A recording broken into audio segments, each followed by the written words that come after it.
Bonjour chers abonnés de la chaîne Rio Talk Channel, je m'appelle Étienne Gatanazi. Aujourd'hui, on va parler de l'existence de la langue française au Rwanda. Je vous ai invité deux hommes qui s'y connaissent très bien. Il s'agit de professeur Malonga Pacifique, ancien directeur du protocole d'État au ministère des Affaires étrangères du Rwanda. Il fut aussi ancien directeur aux affaires culturelles, éducationnelles et sociales à la présidence du Rwanda. Monsieur professeur Malonga Pacifique, merci d'avoir répondu à notre invitation. C'est moi qui vous remercie, monsieur. Je suis aussi avec Jean-Gilles Mazou, ancien présentateur du journal en français à la Radio nationale depuis 1995 jusqu'en 2004. Et puis, il a été aussi à Contact FM, l'une des radios locales ici à Kigali, depuis 2004 à 2016. Monsieur Jean-Gilles Mazou, c'est un plaisir que vous acceptiez de nous parler. Tout le plaisir est pour moi, merci. Nous allons parler de l'existence de la langue française au Rwanda aujourd'hui, et ce depuis 2019. Vous savez que Louise Mushikiwabo est secrétaire générale de la francophonie, de l'Organisation internationale de la francophonie, qui siège à Paris, la capitale française. Donc, des questions autour de l'existence ou encore de la viabilité de la langue française ne cessent de se poser ici au Rwanda. Différents pays de la francophonie s'étaient posé la même question. Est-ce que le français existe vraiment au Rwanda? Il y avait d'autres même qui disaient, est-ce que le Rwanda est un pays francophone, étant donné des questions qui tournent autour de l'histoire, des questions à propos de la francophonie, qu'est-ce qu'il faut pour qu'un pays soit appelé francophone? Il y a quelques jours, je discutais avec le professeur Malonga, moi qui défendais que le français connaît des difficultés au Rwanda, et qui me disait, Étienne, déjà tu es francophone, ce que tu dis, tu le dis en français. Et moi qui lui répondais que moi je n'étais pas représentatif d'aucune population. Alors, justement, en parlant de cela, je vais introduire avec le professeur Malonga en lui posant cette question. Si vous regardez l'histoire de la langue française dans un pays comme le Rwanda qui connaît une unicité linguistique, donc de l'ouest à l'est, du nord au sud, on parle une seule langue, le Kinyarwanda. Donc tous les Rwandais se comprennent mieux dans cette langue que dans toute autre langue. Alors, j'aimerais savoir, selon vous, si on vous posait la question de savoir c'est quoi l'histoire du français au pays, qu'est-ce que vous lui diriez? Très compliqué. Mais de toute façon, l'histoire du français au Rwanda, c'est purement et simplement une histoire coloniale. Pour moi, c'est la colonisation, pure et simple. Pure et simple. Le français étant une langue de la France, de la Belgique, du Canada, de la Suisse et autres, pour moi, le français est venu au Rwanda parce que le belge est venu au Rwanda, purement et simplement. Donc pour moi, le français et son histoire, c'est son histoire coloniale. Sinon, le Rwandais avait sa langue, avait sa culture, avait ses manières, avait ses tabous et sa religion qui n'avaient rien à faire avec le français.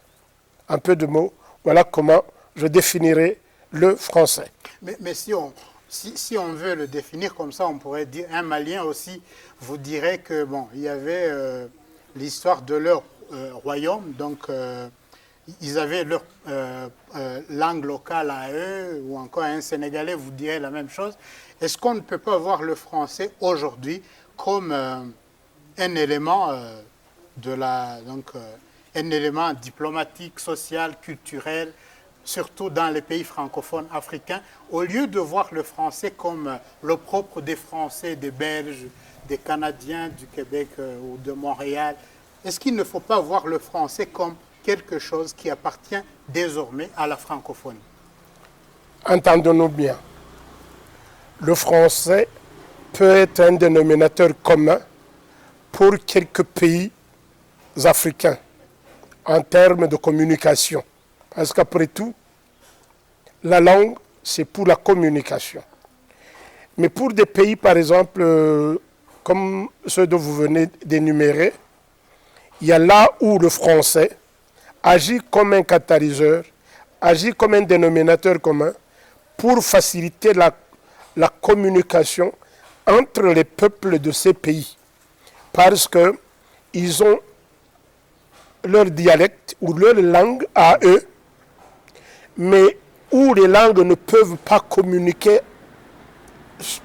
où les peuples ne peuvent pas communiquer dans leur langue locale, mais qui doivent se servir d'une autre langue étrangère, entre autres le français, pour agir comme catalyseur ou comme dénominateur commun, comme je disais.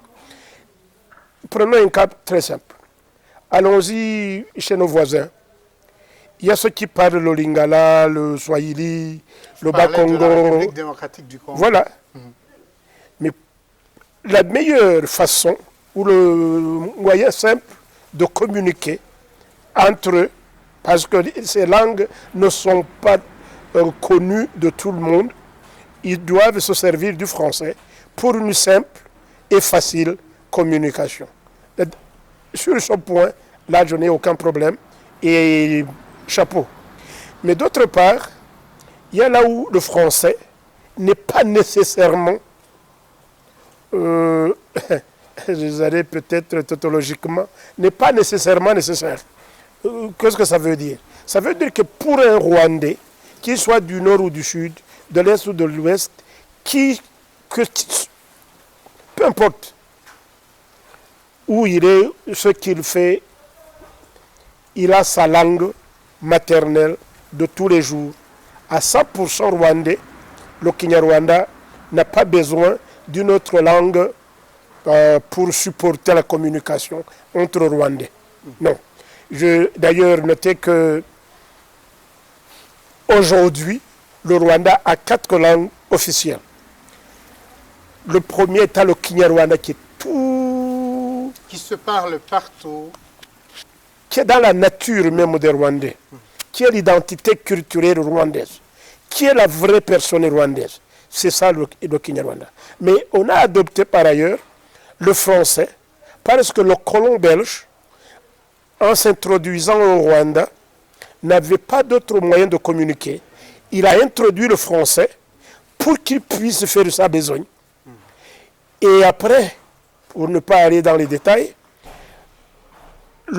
l'allemand, d'ailleurs le swahili était la première langue étrangère à être introduite au Rwanda par les Allemands, parce qu'à l'époque, le Rwanda, le Burundi et la Tanganyika.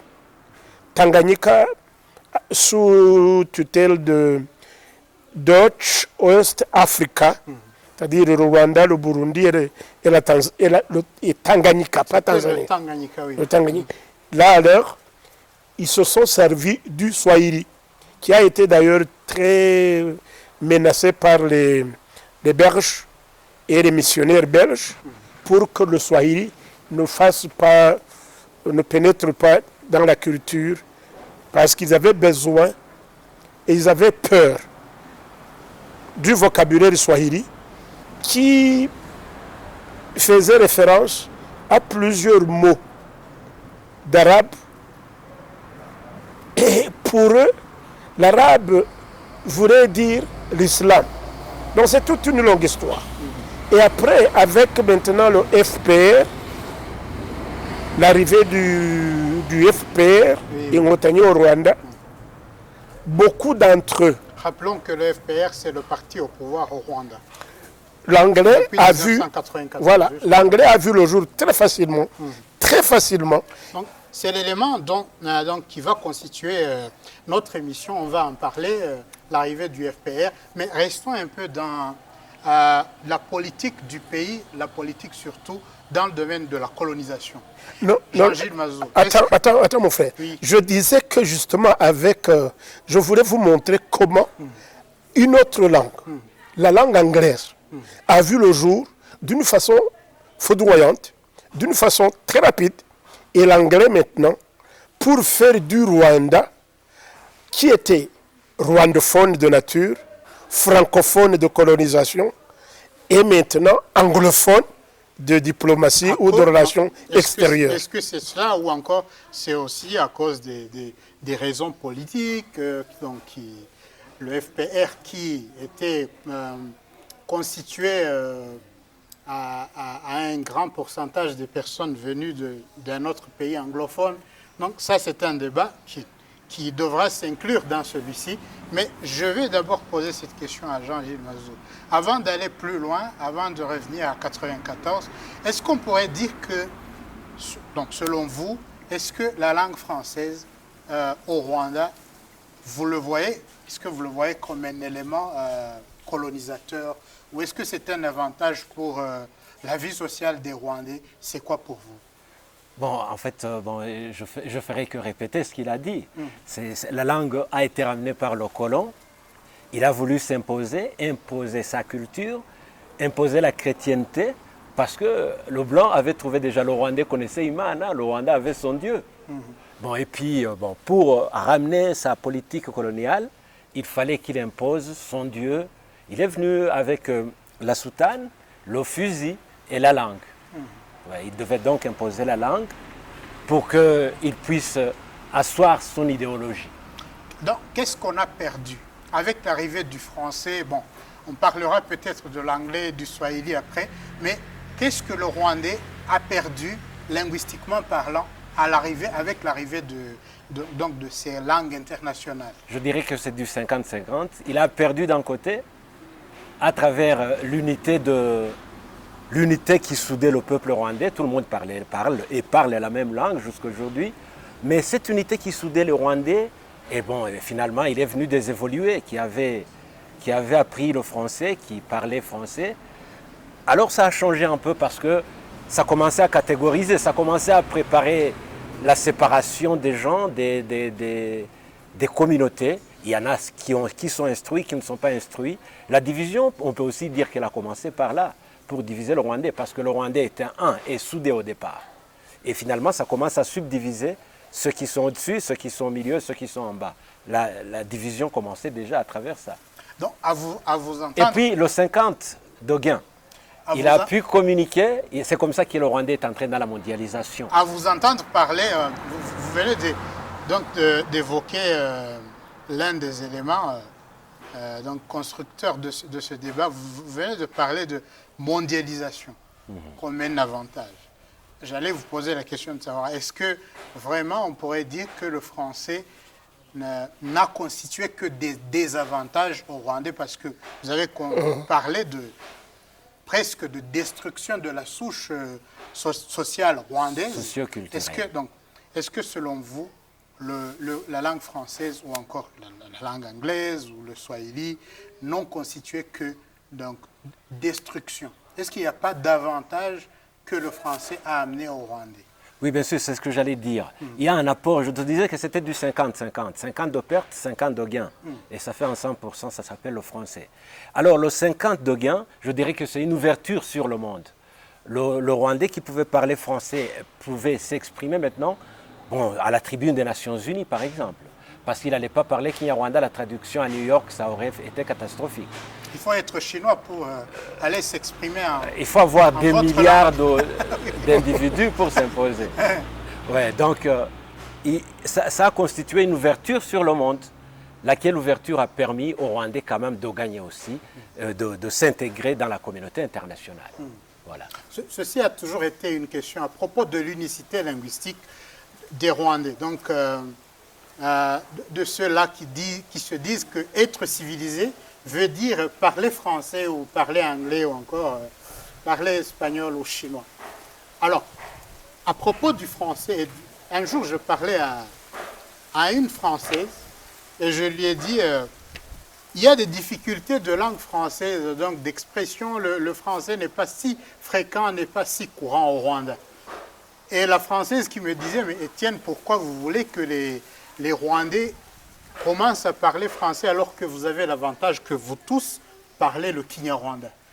Donc, cela pour vous signifie quoi? Donc l'avantage que nous avons, mais qui se retrouve encore être un désavantage devant donc, des questions diplomatiques ou politiques, là où on ne sait pas aller à l'ONU ou encore dans une conférence internationale parler de Kinyarwanda.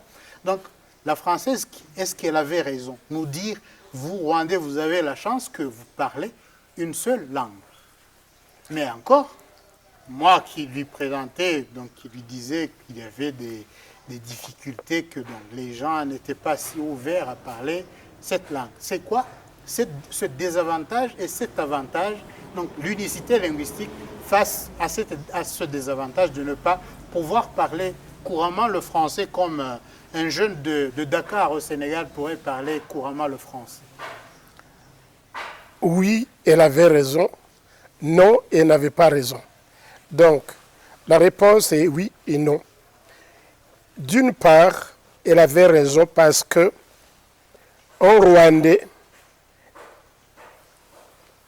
n'a pas nécessairement besoin du français ou d'autres langues aussi longtemps qu'il est ou qu'elle est, soit au Rwanda. Parce que pour tout Rwandais qui est au Rwanda, le Kinyarwanda suffit. Un point, un trait. Mais partout vous allez, vous avez la personne locale et vous avez la personne régionale et vous avez la personne internationale. Pour un Rwandais que je suis très à l'aise en Kinyarwanda et je n'ai pas besoin d'autres langues que soi, aussi longtemps que je suis au Rwanda. Mais du moment où je vais voyager, ou du moment où je vais communiquer, du moment où je vais aller ailleurs, ce que nous appelons les langues frontalières. Frontalière, ça veut dire quoi? Je ne peux pas communiquer en Kinyarwanda du moment où je vais amener mes cargos ou mon business ou ce que je veux à Dar es Salaam ou à Mombasa. Il me faut le Kiswahili. Parce que localement, je suis très à l'aise. Régionalement, au Congo, à Goma, ou je sais pas, à Mombasa ou à Dar es Salaam, j'ai besoin d'une autre langue qui va me faciliter à faire mes affaires sans aucun problème. Ça, c'est le Swahili. Voilà. Du moment où je vais maintenant dépasser les frontières, je vais au Sénégal, et le monde est devenu comme un village, comme on dit communément, je ne vais pas amener mon Swahili, mon Kinyarwanda au Sénégal.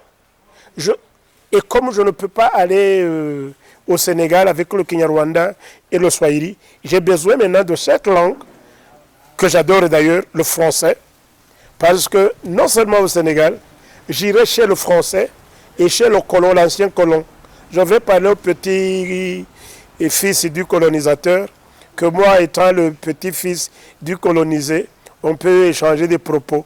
Pas dans la langue du Kinyarwanda ou du Swahili, mais dans sa vraie langue, qui est le français.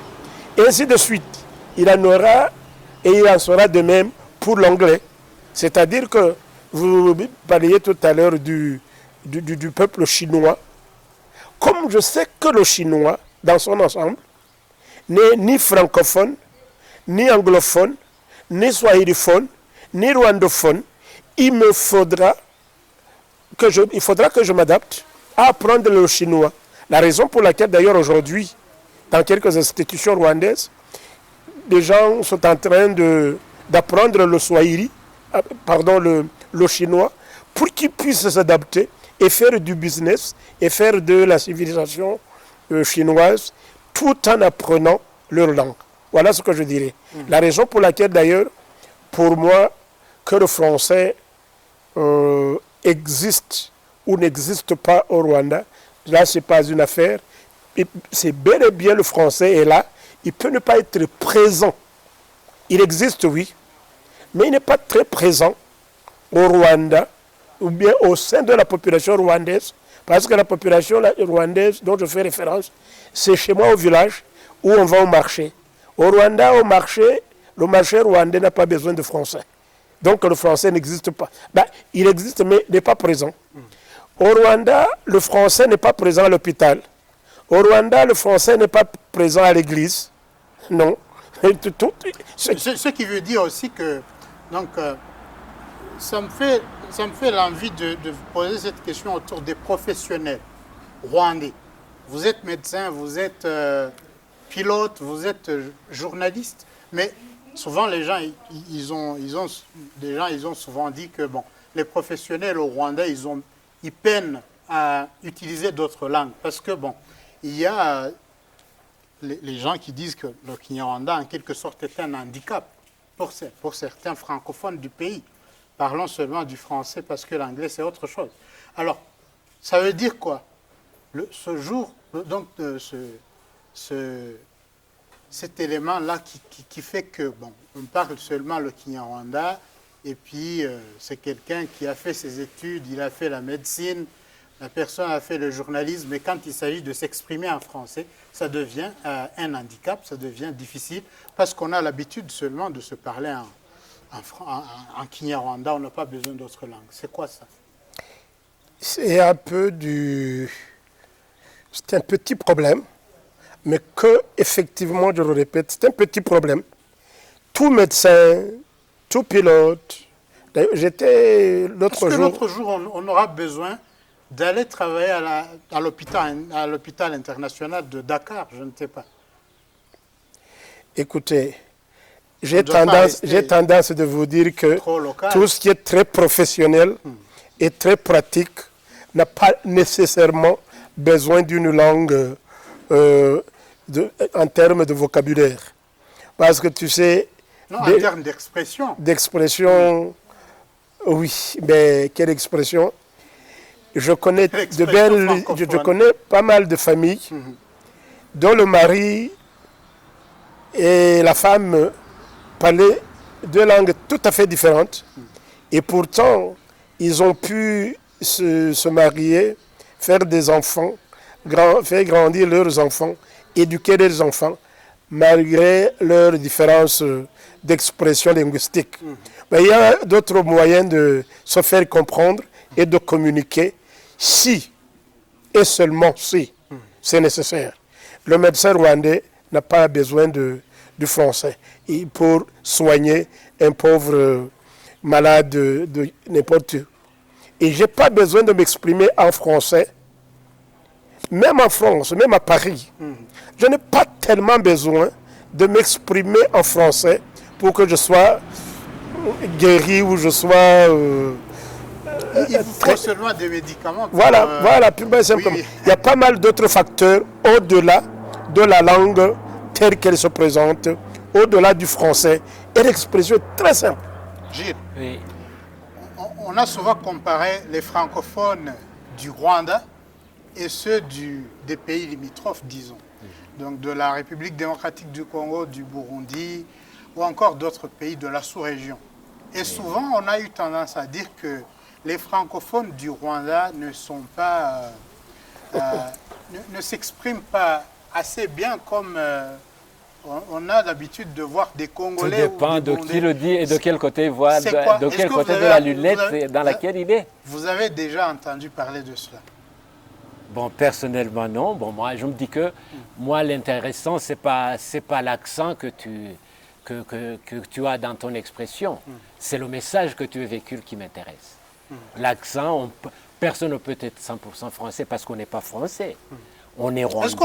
Est-ce que pour être francophone, on a besoin d'avoir un accent parisien ou encore un accent de Bourgogne? Il n'existe pas. Est-ce que chez les francophones, ce qui compte le plus, c'est l'accent ou encore c'est la façon dont on est fréquent? Moi, je me dis que c'est l'interprétation des gens. L'important est que le message soit véhiculé et qu'il arrive à bon port. Le message, quand il est transmis, celui qui le reçoit, qu'il comprenne, s'il comprend, tant mieux. Et pourtant, par exemple, éducationnellement parlant, j'ai souvent entendu des gens dire, vous savez, les Congolais ou encore des professeurs burundais, quand ils sont arrivés ici, ce sont eux qui nous ont donné donc, la culture francophone, donc l'esprit de parler le français. C'est quoi? Est-ce que vous avez déjà entendu parler de ça? Bon, entendre est une chose, mais bon, je peux adhérer ou ne pas adhérer. Est-ce que c'est vrai? Hein? Pour moi, c'est totalement faux. Parce que, bon, déjà, c'est une tare que nous avons de parler cette langue. C'est une tare. Bon, c'est une langue du colon. Il n'a pas ramené sa langue pour nous faire plaisir ou pour bien la prononcer. Il l'a ramené pour ses intérêts. Et nous continuons maintenant à travailler pour ses propres intérêts. Tu vois ce que je veux dire? Alors, et en plus, tu continues à mimer le colon pour parler comme lui. Pourquoi ne pas parler comme je parle Kinyarwanda? Tant mieux, et que le message passe, pourvu que le message passe. Cher Gatanazi, Oui. permettez-moi un peu d'ajouter quelque chose. Notez très bien qu'il n'y a pas de français parlé universellement de la même manière. Non. Il y a un français camerounais, il y a un français français, il y a Ivoirien. un français belge, il y a un français canadien, L'autre jour, québécois. j'avais donné une interview à un expert suisse. Et puis la personne qui avait écouté, donc, il m'a dit, mais est-ce que vous avez entendu que la personne a son accent suisse? Moi, je lui ai dit, mais l'accent suisse, c'est différent. C'est quoi la différence entre l'accent suisse et français? Parce que moi, je n'avais rien entendu, donc franchement parlant. Je n'avais pas pu différencier le français et le suisse. Si, parce que, écoutez, Gatanazi, mon frère, entendre parler un Indien de tous les jours, du commun des mortels, comme on dit, s'il parle anglais, sans le voir, à l'attendre parler à la radio, je peux facilement vous dire que cette personne-là a une influence ou est d'origine indienne de par sa voix, de par sa façon La mélodie de son l'intonation. accent. Voilà, l'intonation, l'accent indien en français. La même chose pour les Nigériens. Que ce soit en français ou en anglais, je peux facilement te dire que l'accent ou l'intonation que j'entends doit être quelque part entre le Ghana et le Nigeria. La même chose avec le Rwandais.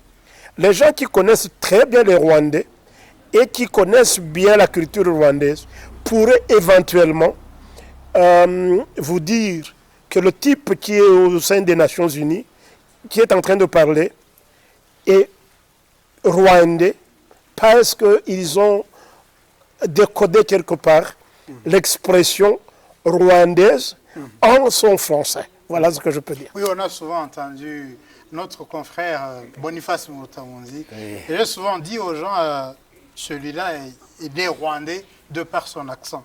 On n'a pas besoin d'entendre son nom pour dire qu'il est rwandais, mais son accent, bon, je ne dirais pas qu'il le trahit. Mais alors, parlons un peu de diplomatie. On va ramener le français maintenant d'ici, depuis 1994 jusqu'à aujourd'hui. On a souvent, depuis des années 96, disons, à l'Université nationale du Rwanda, il y a eu ce refus. Vous avez entendu parler de ce refus des anglophones qui ne voulaient pas suivre donc, des cours en français ou encore le cours de français. Ça s'appelait comment encore à l'époque? Quoi? Les Lance- PLM. et Les PLM. PLM, c'était pas à l'époque, ça n'existe bien pas. École pratique de la langue moderne. Non, j'étais professeur là-bas, j'ai Ouais, eu il pas va mal de nous problèmes. expliquer. Il va bien nous expliquer. C'est quoi donc? C'est pas ça la question.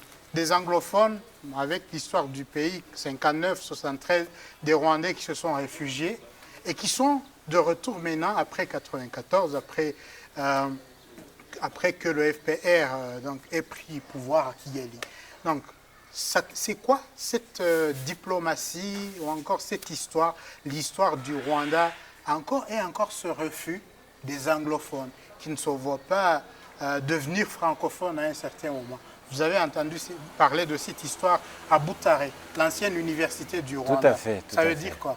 Bon, mais ce serait pas moi. J'étais pas à l'université à l'époque, j'étais pas étudiant. Mais vous Je étiez ne suis pas journaliste, Jean-Gilles. Mais je ne suis pas anglophone. Alors je ne veux pas parler à la place de quelqu'un qui ne m'a pas envoyé le représenter. Non, non, non, non. Moi, j'étais- Je préfère donner Ok. ma langue au chat. Ok. Donc, quelqu'un qui a vécu à la diplomatie. Donc, il était même à l'université. Oui, oui, il a été à l'université. Je vous ai dit que c'était un ancien professeur des universités. C'était quoi cette histoire? Le refus des anglophones d'apprendre le français. Il y avait 3 raisons à la base. Et ceci, je vous le dis parce que, justement, j'allais enseigner à Boutaré. Et j'ai eu pas mal de complaintes, j'ai eu pas mal de doléances, j'ai eu pas mal de conseils, de gens qui venaient me poser cette question et me demander dont je pensais. Mais il y avait 3 raisons à la base. La première raison à la base était une sorte de psychose anti-français. Je dis bien psychose. Deuxièmement, il y avait une sorte de peur intellectuelle, de peur académique, pour des gens, des jeunes étudiants et étudiantes, qui avaient peur du français. Parce qu'ils se disaient qu'au moment où ils commencent à apprendre le français, ça sera difficile, parce que c'est communément connu que le français, apprendre le français, ce n'est pas du jeu de tous les jours. Et ils avaient cette sorte encore de psychose, comme quoi le français est très difficile, donc vous êtes en train de perdre votre temps à apprendre le français, vous ne serez jamais en position d'apprendre les autres cours, les autres matières en langue française, si vous venez de commencer le français ici. Donc c'était la deuxième raison. Mais il y avait une troisième raison, encore qu'il y a une sorte de psychose, de se dire que pourquoi moi, anglophone, entre guillemets d'ailleurs, parce que les anglophones, pour moi, c'est autre chose aussi. Le soi-disant anglophone rwandais, j'y mettrai un point d'interrogation aussi. Anglophone que francophone. Alors, il se disait, pourquoi avec mon anglais, moi j'ai appris en anglais, pourquoi ne pas amener les professeurs qui nous enseignent en anglais? Pour nous, c'était facile. D'ailleurs, pas mal d'entre eux ont pris le chemin de l'exil. Ils se sont exilés eux-mêmes. Certains, ils sont allés même jusqu'au niveau de la Zambie. Oui, si. Oui. Pas mal d'entre eux sont partis, sont retournés en Ouganda, et parce qu'ils avaient des moyens. Mais s'ils n'avaient pas de moyens, d'autres qui étaient beaucoup plus coriaces, beaucoup plus combattants, ils ont accepté, ils ont profité, ils ont appris le français, et ils ont continué les études, et ils ont réussi, et ils continuent à réussir maintenant. Ce sont les diplomates que nous avons aujourd'hui, parce qu'ils peuvent maintenant communiquer et en anglais et en français. D'autres qui sont partis après leurs études en anglais, les uns sont retournés, Dieu merci, à tout Seigneur, tout honneur. Il y a ceux qui ont profité encore de leur exil, et qui se font exiler, ils sont retournés au pays et ils ont continué la vie comme tous les jours. Mais sinon, l'incident a été vécu par pas mal de gens. Et il a été au niveau national, il a été au niveau individuel, il a été au niveau communautaire, mais tout est bien qui finit bien. Voilà, le problème ne se pose plus. Le problème ne se pose plus. Tu l'apprends ou tu ne l'apprends pas, à toi de juger et voir ce qui te fait bénéfice. Voilà. Aujourd'hui, nous vivons dans une communauté qui vit sous une dichotomie linguistique. Donc on dit les Rwandais, ils sont anglophones, ils sont francophones au même temps. Ça veut dire quoi? Est-ce que c'est un avantage qu'on continue à chanter que certains ils sont francophones, celui-là est francophone, cet autre-là est anglophone? Est-ce que c'est un avantage ou c'est un désavantage socialement? Je reviens toujours dans cet esprit colonial. Le Rwandais, il a grandi en puisant dans la division. On apprend toujours à diviser les gens, alors qu'ils sont un. Tu es anglophone, je suis francophone, tu parles Kinyarwanda, je parle Kinyarwanda. Pourquoi ne pas parler en Kinyarwanda entre nous? On est rwandophone, je dirais. Et bon, mais sinon, être multilingue, c'est un avantage. Et pour le pays et pour la personne. C'est un avantage. Je me dis que si on a des gens multilingues qui parlent français, anglais, pourquoi pas espagnol, portugais. C'est un avantage pour le Et pays. cela souvent, anglophone, francophone, cette dichotomie a souvent créé des divisions au sein de la société. Et certains se pensant écartés. Vous voyez ce que je veux dire?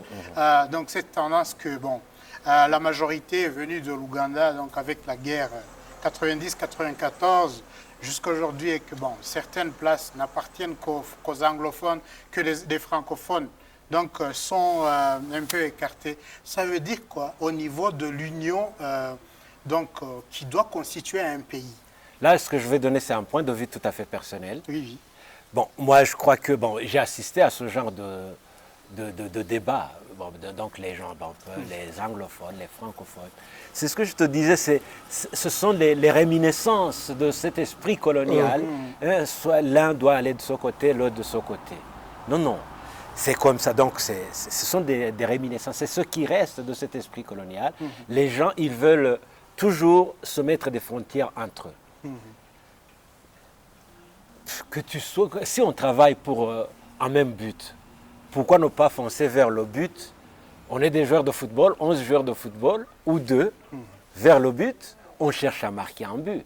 Le but à marquer, c'est le développement. Pourquoi ne pas tendre vers le développement? Là, je ne sais pas pour utiliser une langue de bois, c'est ce que je pense.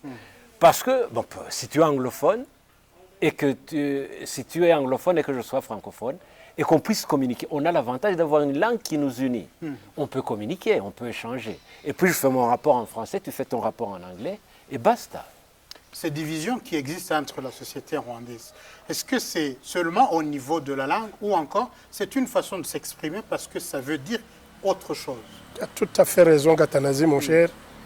Ces histoires de francophones, d'anglophones, chez nos jeunes étudiants, chez nos amis ici et là, ont une sorte de, ce que j'appelle toujours la psychose coloniale, parce que pour moi, il m'est difficile de comprendre que mon fils ou ma fille, qui a 25 ans, se croit anglophone, purement et simplement parce que moi, je suis venu de Zambie ou de l'Ouganda, et mon fils se croit pour autant anglophone. Mais le fils, il est né ici à Kigali, c'est moi qui suis probablement anglophone. Et lui, il se prend pour un anglophone. Ça n'a pas de sens. Et ma fille qui se croit francophone, parce que purement et simplement, ma femme est venue d'un pays francophone, et parce qu'il parle un peu de français, il se croit anglophone. La fille est née à Kigali, ou à Kibouye, ou à Boutara, ou je ne sais pas où, et il se croit anglophone. Cette histoire d'anglophone et de francophone, et de cette division linguistique, pour moi, c'est du non-sens. C'est totalement absurde. Et bête, je le dirais. Je n'ai pas peur de le dire. C'est vraiment bête. Que papa soit anglophone, rwando-anglophone, et toi tu te prends pour un anglophone, que ta maman ou ton oncle, ça c'est une histoire à démolir parce qu'elle n'a pas de sens. Deuxièmement, c'est une histoire d'ignorance. J'ai essayé de faire un peu, comme je vous ai dit, je le répète, ça fait plus de 30 ans que je suis professeur d'université. Quand je corrige les mémoires de mes pauvres étudiants en anglais, de soi-disant anglophones, je trouve beaucoup de peine, probablement beaucoup plus que de corriger des mémoires des soi-disant anglophones, francophones. Je trouve beaucoup d'erreurs dans une dissertation mémoire d'un étudiant soi-disant anglophone ou francophone. Donc pour moi, il y a très peu de francophones au Rwanda, très peu d'anglophones au Rwanda. Gatanazi, je ne savais pas. On n'a que des rwandophones. Des rwandophones, même des rwandophones. Même le Kenya-Rwanda, il y a des problèmes, cher ami, c'est une longue histoire, mais je voudrais profiter de l'occasion pour te dire qu'au Rwanda, il n'y a pas, malheureusement, on n'a pas encore ce qu'on appelle une politique linguistique. Même avec le Kinyarwanda, même avec le Swahili, même avec l'anglais ou le français, il n'y a pas de politique linguistique au niveau national qui pourrait garder, orienter ces histoires de langue, d'apprentissage de langue au Rwanda. C'est ça le grand problème. Mais sinon, bon, ça serait un peu bizarre, les polyglottes au Rwanda. Voilà un avantage. L'avantage dont tu fais allusion, c'est justement avoir un pays comme le Rwanda qui, malgré son histoire, malgré sa situation politico-économique, a pu et a su introduire, au-delà du Kinyarwanda, introduire le Swahili, introduire le français, introduire l'anglais, malgré ce manque de politique linguistique d'une façon beaucoup plus détaillée, beaucoup plus appliquée, a au moins introduit ces langues. Comme ça, si tu as besoin de Rwandais pour te représenter aux États-Unis, on aurait facilement, très facilement de francophones ou d'anglophones. D'autres pays, tels que la Chine, elle n'a pas tellement besoin de ces langues. Non. Parce que la Chine s'impose économiquement parlant.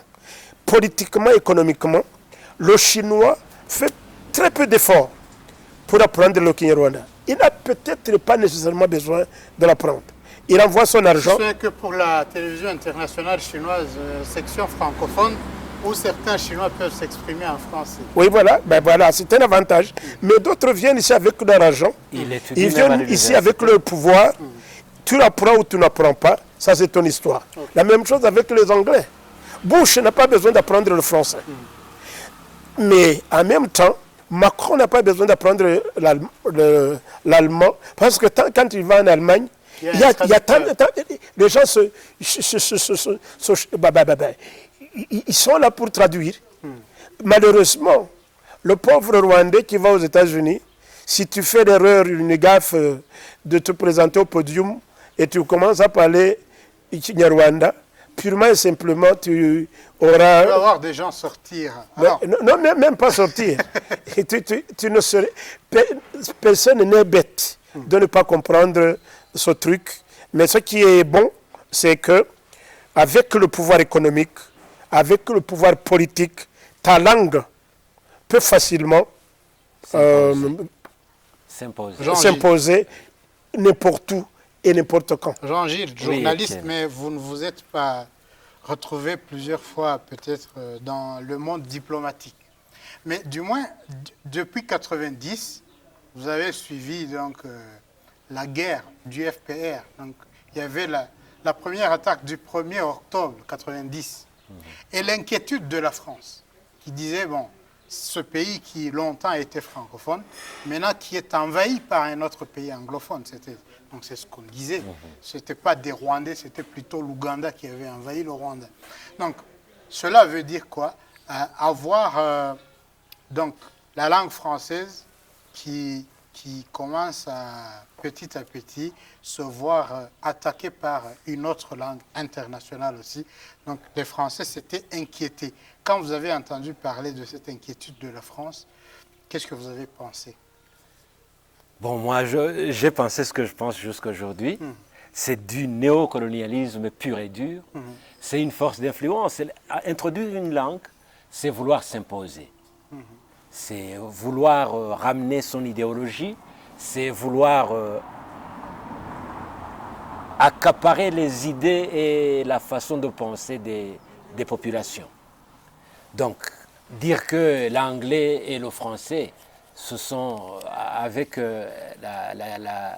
l'attaque du 1er octobre, qui est désormais appelée guerre de libération, avec celle-là, donc, le français qui savait, qui s'était imposé ici, et qui avait son mot à dire, se sentait perdre pied. Car depuis 1976, le Rwandais était sous la tutelle française. Donc les Belges, c'était... Les Belges, bon, il ne restait qu'au niveau de la coopération, quelque peu. Sinon, le français s'était vraiment imposé et collaborer au plus haut niveau de l'État. Alors là, le français devait protéger son vassal, je peux dire. Hein, son vassal qui était au Rwanda, qui travaillait pour ses intérêts. Donc, quels intérêts? La langue. Il s'est senti un peu agressé. Il a dit l'anglais, il vient avec ces hommes qui viennent d'Ouganda. Il vient accaparer tout ce dont j'ai œuvré pour. Alors, il ramène aussi son influence. Et ça, ce sont des luttes d'influence, je crois. Ouais. Des luttes d'influence, qu'est-ce que cela vous a dit le 1er octobre 90 avec l'arrivée des anglophones au pays, donc une attaque armée, mais qui avait été interprétée autrement? C'était quoi, vous qui avez vécu trop proche du FPR? Écoutez, ça me fait penser à l'expression une fois que le président Paul Kagame a utilisé. Il a dit, après tout, les faits sont têtus. C'est une expression bien simple et claire en langue française. Toutes ces histoires, c'est une simple histoire de pouvoir et de gloire. Comme on dit en anglais, is power and glory. C'est une simple histoire de pouvoir et de gloire. Après tout, tous ces gens qui criaient anglais, qui criaient contre les soi-disant FPR anglophones, aujourd'hui, ils ont bel et bien appris que l'histoire du FPR n'était pas une histoire de langue ni anglaise, ni francophone, ni français, ni anglais, ni portugais, ni swahili. C'était une histoire de libération. Un point, un trait.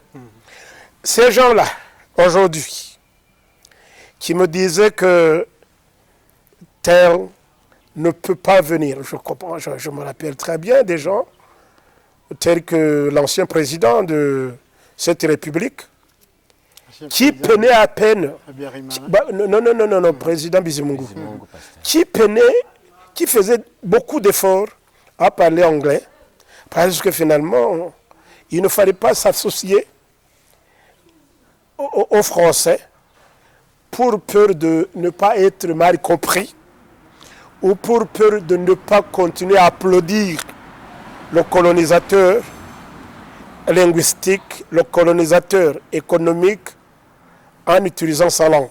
Parce qu'en utilisant sa langue, c'était une façon de le glorifier. Quand bien même glorifier l'anglais n'était pas meilleur non plus, du moins à ce qui me concerne.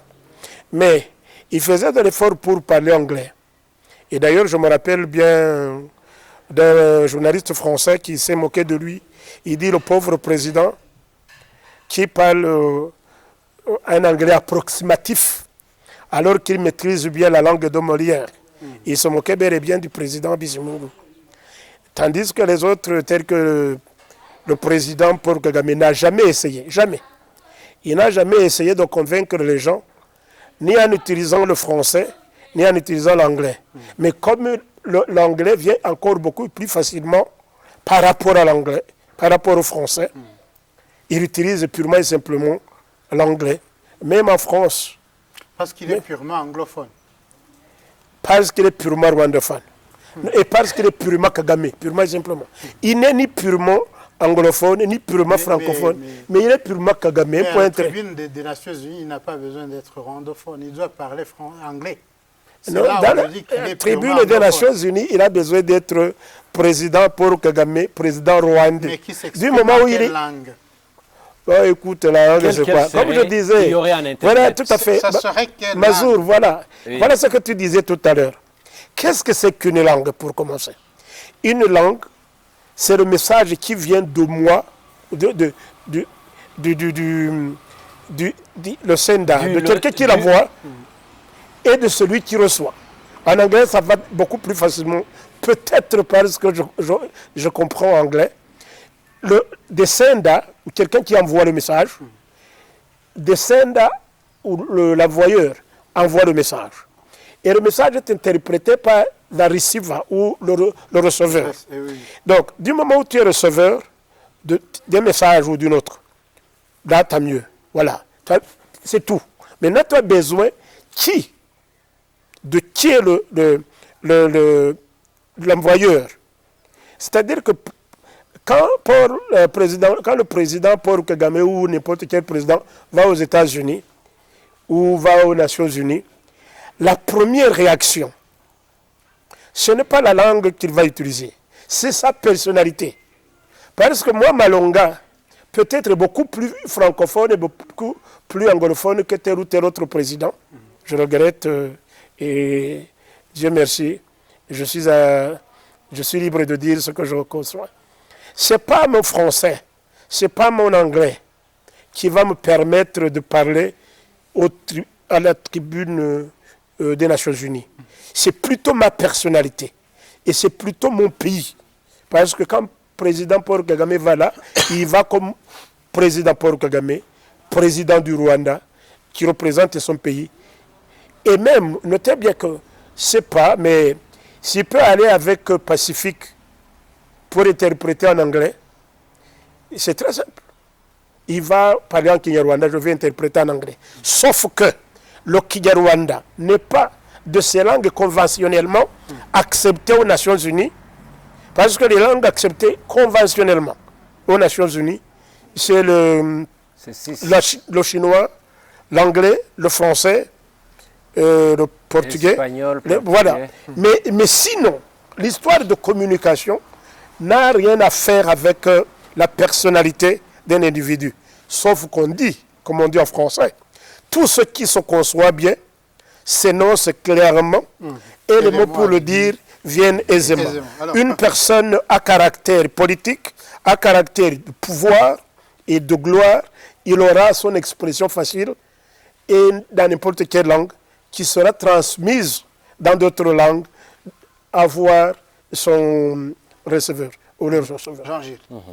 Donc, après 90, cette inquiétude qui s'estompe un peu, donc les Français, après l'arrivée du FPR, il y a l'histoire de 96, le refus par les anglophones du français, et le parti au pouvoir, lui aussi qui va contre donc, ces anglophones qui avaient refusé d'apprendre le français.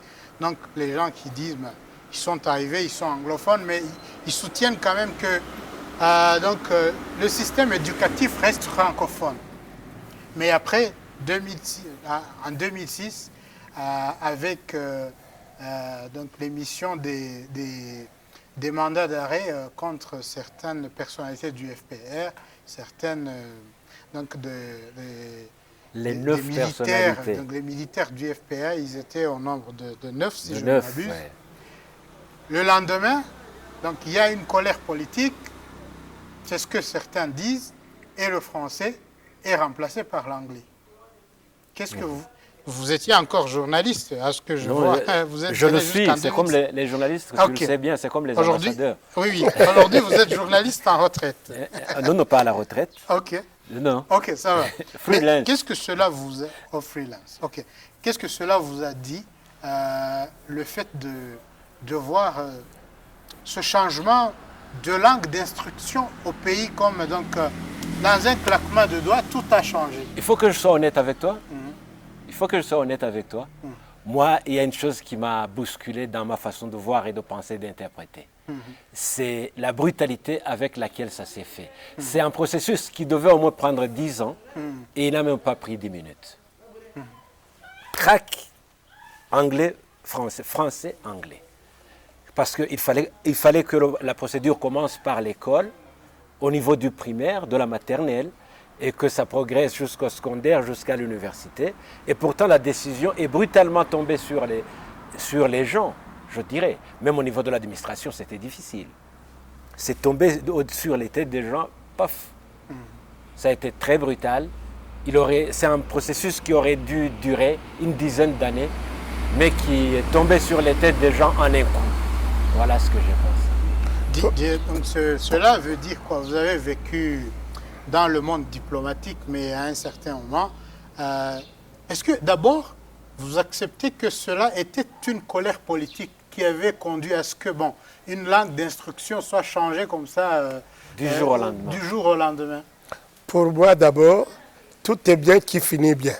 Pour moi, c'est ça, c'est la fin qui justifie les moyens pour moi. Est-ce que les méthodes qui ont été utilisées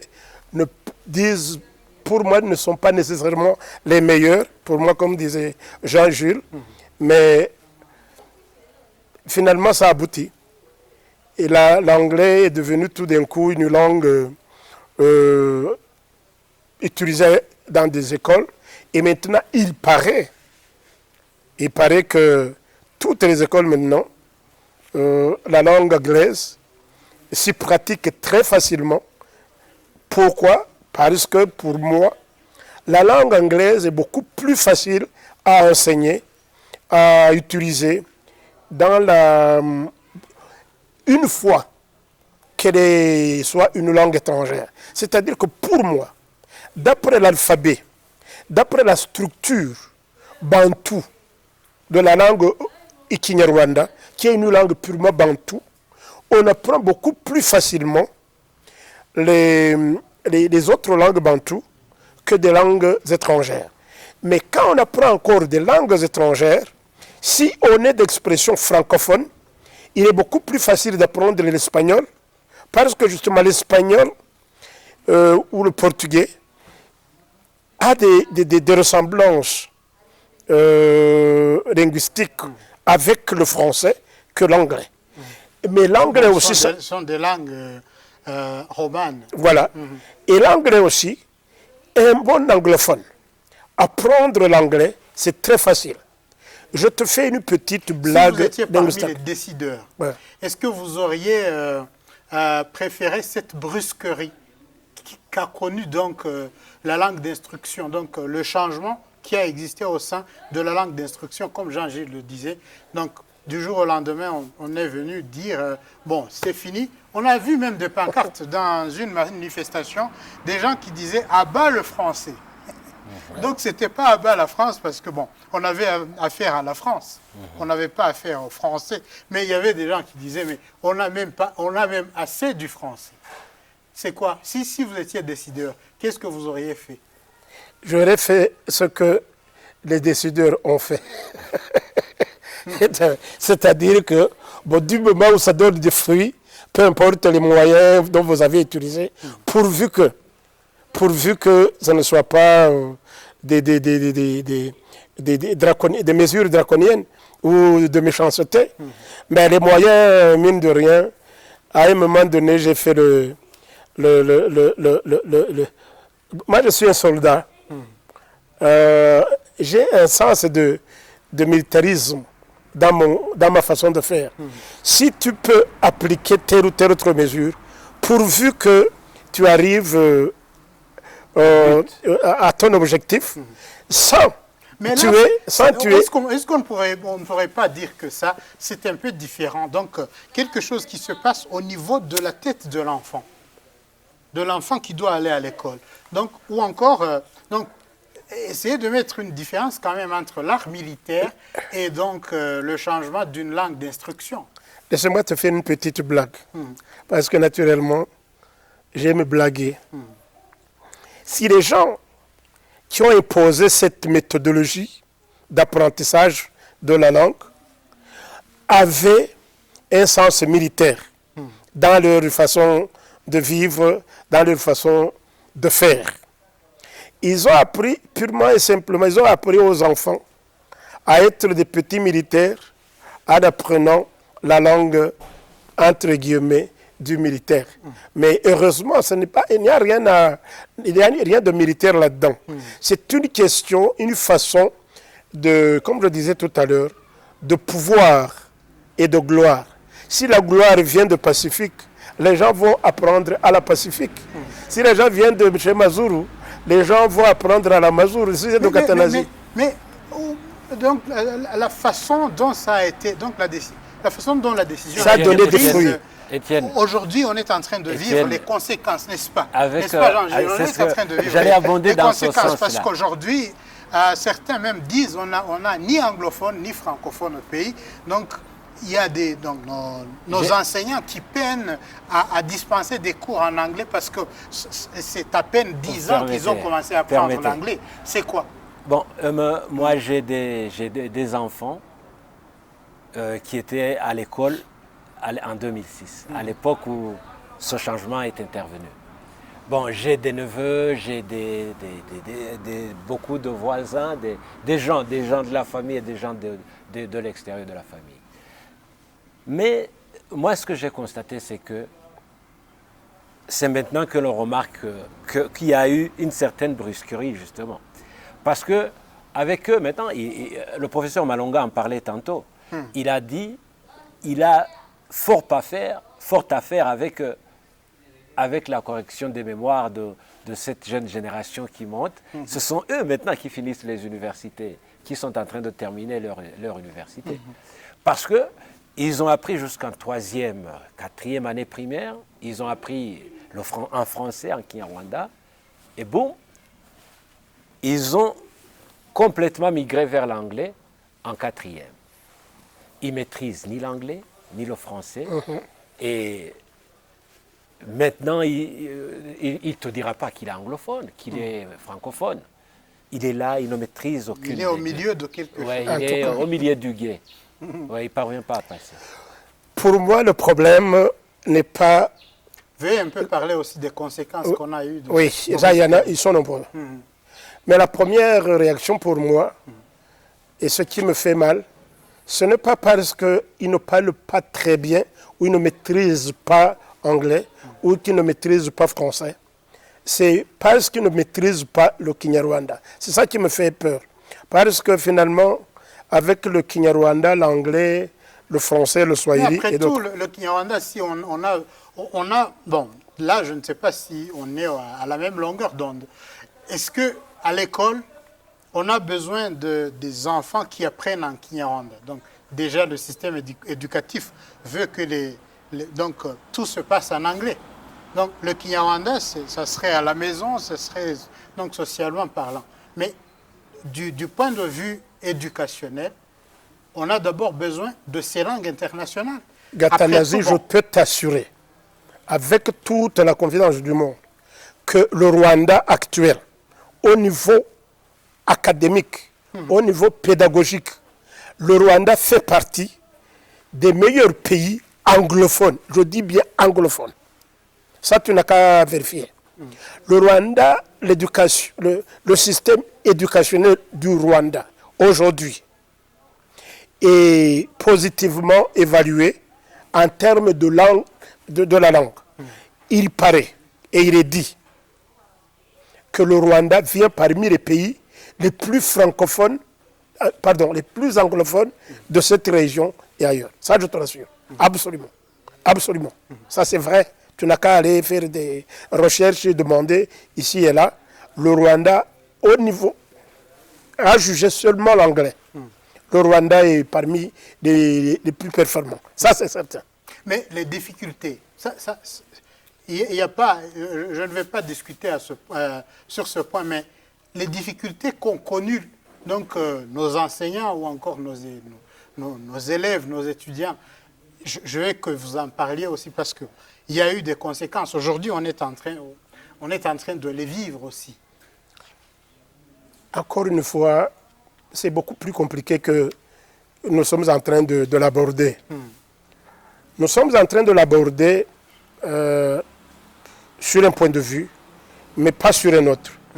Au niveau de développement mental, de développement académique, il n'y a aucun problème. Le problème reste que le français est moins favorisé, ou le français est beaucoup plus défavorisé pour des par raisons rapport... diplomatiques. Ouais. Ça, pour des raisons peut-être pratiques, pas diplomatiques, des raisons pratiques. Pratiques pour dire quoi? Au niveau international, l'anglais est au-dessus du français. Ça, c'est un fait, que tu le veuilles ou non. Donc, ce n'est pas question d'être diplomate ou pas. C'est question d'être réaliste. L'anglais vient en premier Est-ce lieu. qu'on ne pourrait pas Attends, dire je viens au Rwanda. Je reviens au Rwanda. est-ce qu'on ne pourrait pas dire que ça a été seulement une raison d'expliquer ce qui s'était passé en 2006? L'une des raisons, oui. L'une des raisons. Là, j'en Et conviens. que le fait que le Rwanda était francophone n'était pas en soi un problème. Entendons-nous bien. Allons-y tout doucement. Qui te dit que le Rwanda était francophone? Moi, je te dis... Mais le Rwanda est francophone, il est parmi les pays Oui, francophones. voilà, francophone À la jusqu'à tête quel de niveau? la francophonie, on a une Rwandaise. Voilà, par exemple. Tiens, voilà, tant mieux, très bien. Entendre On vit dans des contradictions, alors. Mushikiwabo parler, parler anglais. Entendre Louise Mushikiwabo parler anglais et parler français. Moi, je l'aime bien.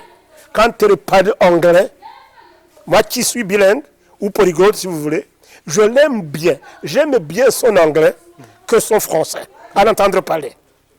Maintenant, revenons au Rwanda.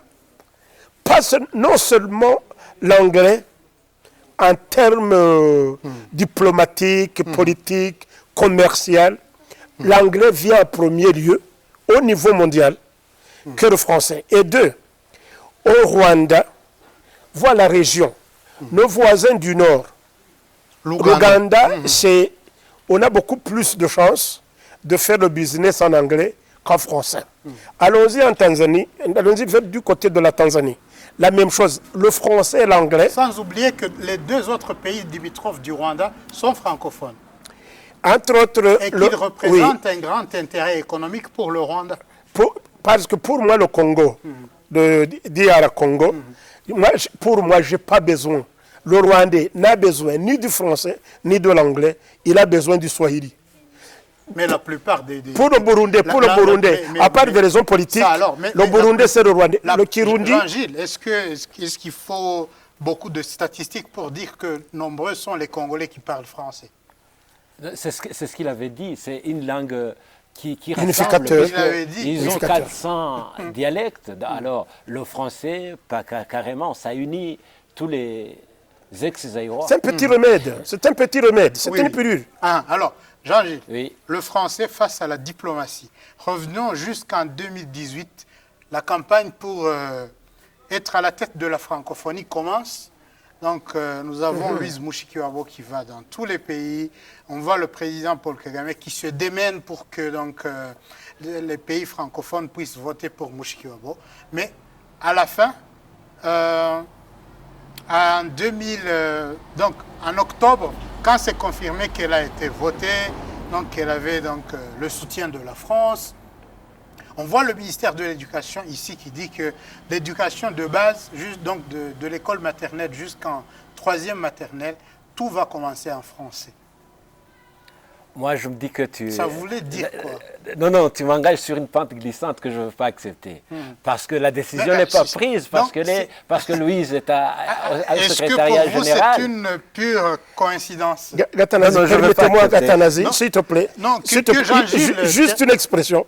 Juste une expression et une information. Savez-vous que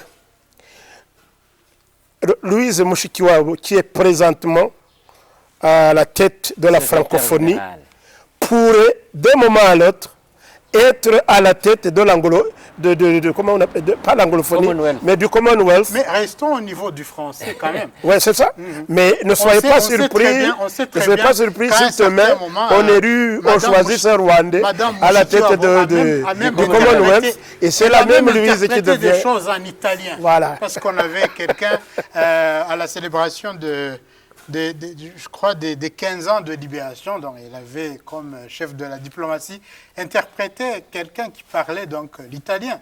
Donc, polyglotte qu'elle est, ça, c'est pas une discussion. Absolument. Mais prenons Mushikiwabo comme une francophone qui est à la tête de l'Organisation internationale de la francophonie. On ne la prend pas comme telle, elle est comme telle. À un certain moment, en 2018, après avoir été élu à la tête de cette organisation, aurait forcé donc à ce que le ministère de l'Éducation au Rwanda change tout. On avait imposé à ce que, donc, il y avait une imposition du français depuis l'école maternelle jusqu'en 3e ou 4e primaire. Je ne vais pas abonder dans ton sens parce que je ne suis pas d'accord. Parce que vous êtes sur une pente glissante, comme vous Non, l'avez non, dit. c'est pas. Non, non, là c'était au départ parce que tu m'engageais sur une pente glissante que je n'allais pas accepter, justement. C'est un point de vue, c'est perso. Et je l'assume. Bon, ce que je ne veux pas accepter, c'est que le fait est que, au départ, il y a eu l'imposition, donc on a ramené, le français avait complètement disparu de la scène et le ministère de l'Éducation l'a ramené. Et Mais comment pourquoi ça, ramener coïncidait avec l'élection de Mushikiwabo? C'est pas moi qui vais l'expliquer, la coïncidence, moi je ne saurais pas C'est très l'expliquer. simple. C'est la politique et la diplomatie internationale. Ah voilà, maintenant. Primaire simplement. Ça n'a rien à faire avec le Kinyarwanda ou d'être rwandophone ou quoi. Mais ça C'est a une fait question de purement et simplement de politique internationale, politique politicienne, politique diplomatique. Une Voilà. façon d'impressionner là, donc, les francophones. Parce que je ne vois rien qui ait changé, en tout cas pas grand-chose. Bon, là, au c'est niveau- c'est là où je voulais... Est-ce que vous Professeur, êtes, Étienne, est-ce que une vous seconde, êtes s'il te plaît. ignorant, est-ce que vous êtes ignorant du débat qui avait entouré l'élection de Mushikiwabo? Donc, il y avait certains pays donc, au niveau de la francophonie, surtout les pays de l'Afrique de l'Ouest, qui avaient accusé le Rwanda de ne pas vraiment être un pays francophone et que, bon, il y avait d'autres raisons autour de l'accusation du Rwanda Voilà la à la politique. France. Du Rwanda à Voilà la la France, politique, parce qu'elle a remplacé le parce qu'il y Canadien. avait cette accusation que la France avait joué un rôle primordial dans le génocide contre les Tutsis au Rwanda. Est-ce que ça ne serait pas cela? Gatanazi, je te dis, mon cher ami, permettez-moi de parler comme Mobutu, cher frère et cher ami, de ces histoires de politique, de diplomatie internationale. C'est vraiment très compliqué. Parce que Mushikiwabo voulait remplacer, et elle a remplacé, Dieu merci, la Canadienne, qui est aussi anglophone, Michel Jean. et Michel Jean, qui est aussi en même temps anglophone et francophone. Et si quelqu'un ou quelqu'une venait du Cameroun, ça allait être exactement la même chose. Parce que le Cameroun, vous avez la partie anglophone et la partie francophone. Maintenant, cette histoire de géographie, de langue géographique, de mélanger la géographie, la politique, l'histoire, la diplomatie, c'est là où il faut un homme qui en vaut deux. Et là, Dieu merci, la diplomatie rwandaise, et je le dis à haute voix, c'est là où Kagame, pour moi, le président Kagame, a joué bien et bien sa carte extraordinaire pour convaincre que le candidat ou la candidate rwandaise du nom de Mushikiwabo peut facilement, peut nettement, peut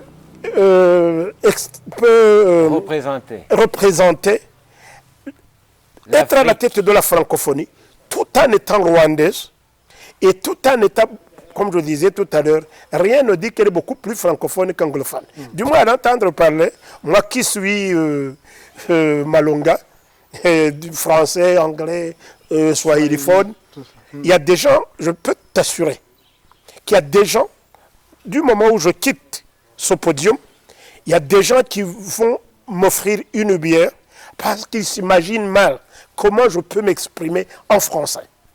Ils savent purement et simplement que je suis swahiliphone et un peu d'anglais. Ce qui est archi faux.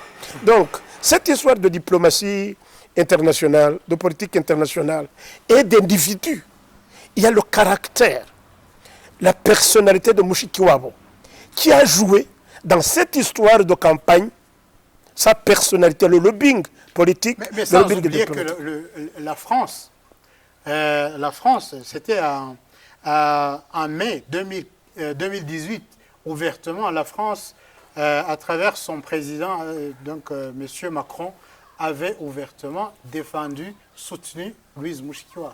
En parlant de quelle langue avec le président Kagame? En anglais.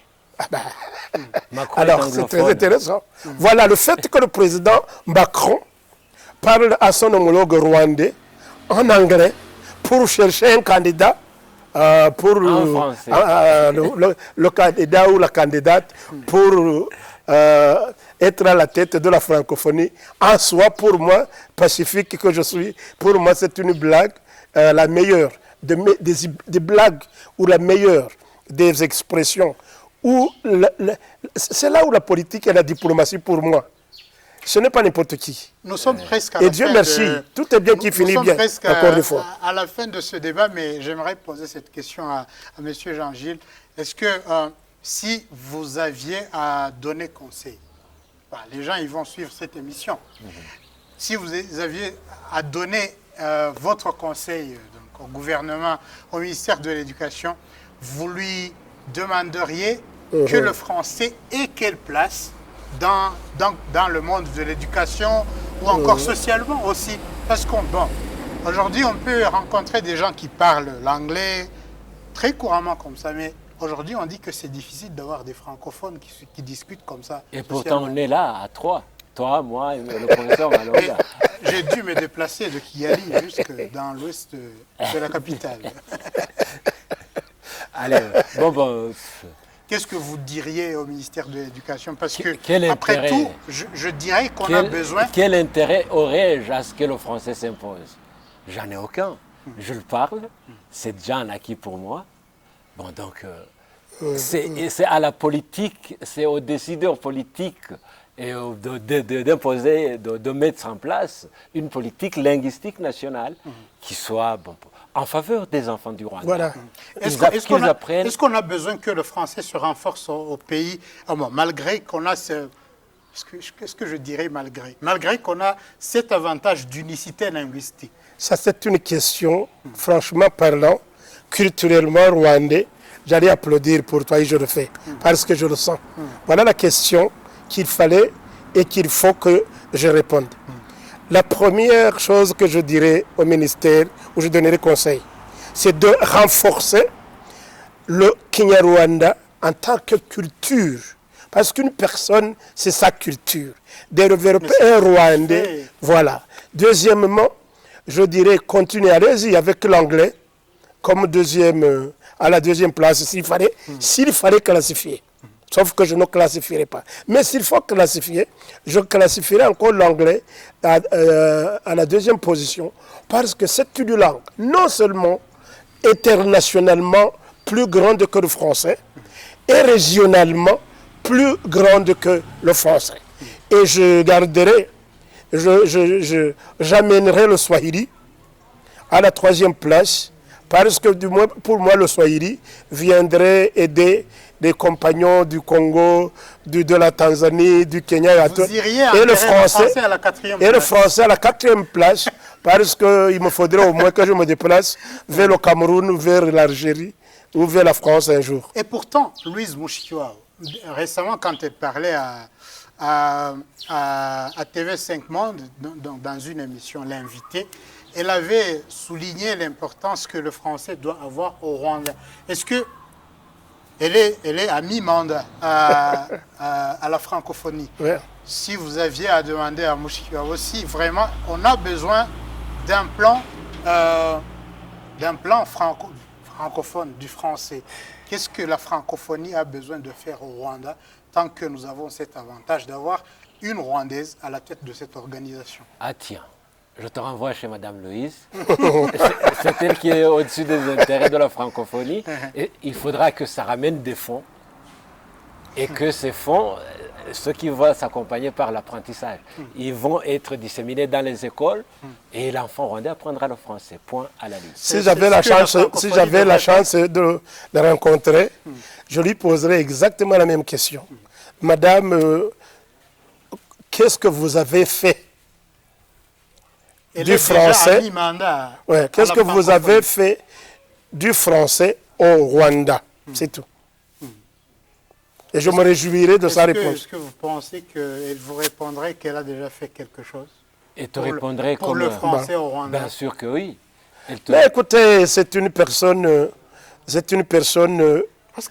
Parce qu'elle avait introduit quelque chose il y a un an. En français, s'il te plaît. Laissez-moi te faire une petite blague. Tout le monde a besoin de défendre ses intérêts, sa famille, son métier. Et c'est ce métier, voilà, c'est le métier qu'elle est en train de faire. J'espère qu'elle serait, et je suis très convaincu, très sûr, pour l'avoir connue d'ailleurs, individuellement je connais, ça m'intéresserait de voir et réussir ici ou ailleurs, mais en défendant sa position en tant que secrétaire général. Je ne m'attends pas. Il est diplomate, il fut ministre des Affaires étrangères, et il essaie le côté glissant. Et il ne se laisserait pas glisser là où il ne faut pas glisser. Voilà. Chers abonnés francophones, anglophones, rwandophones, voilà, c'est la fin de cette émission, la fin de ce débat qui avait opposé deux hommes qui se retrouvent très bien dans le monde francophone. Il s'agit à ma gauche de M. Jean-Gilles Mazuru, l'ancien présentateur du journal à langue française à la Radio Nationale depuis 1995 jusqu'en 2004 et à Contact FM depuis 2004 jusqu'en 2016. Merci Jean-Gilles Mazuru, c'était un plaisir de vous avoir.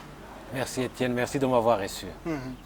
De l'autre côté, on avait professeur Malonga Pacifique, ancien directeur du protocole d'État au ministère des Affaires étrangères et ancien directeur aux affaires culturelles, éducationnelles et sociales à la présidence du Rwanda. Il est chercheur, il fut professeur à l'Université nationale du Rwanda. Il est aussi parmi les promoteurs de la langue swahili au Rwanda. Merci beaucoup d'avoir été des nôtres. Permettez-moi de dire que je me présente comme professeur-chercheur et écrivain. J'écris beaucoup plus de livres, écrivain et journaliste indépendant, que d'être ancien protocole, ancien... Je suis ancien un peu de tout. Oui, mais je suis oui. professeur, écrivain et journaliste indépendant. Voilà, je vous remercie. C'est la fin de ce débat. Et continuez bien sûr à vous abonner sur la chaîne Rio Talk Channel. Vous allez plus voir d'autres émissions en français ou en anglais si vous voulez, mais majoritairement des émissions en Kinyarwanda. Merci, c'était Étienne Gatanzi et c'est un plaisir. Tu as oublié d'ajouter qu'il faut, après avoir s'être inscrit, il faut mettre les 5 étoiles d'appréciation. Ah, voilà, merci.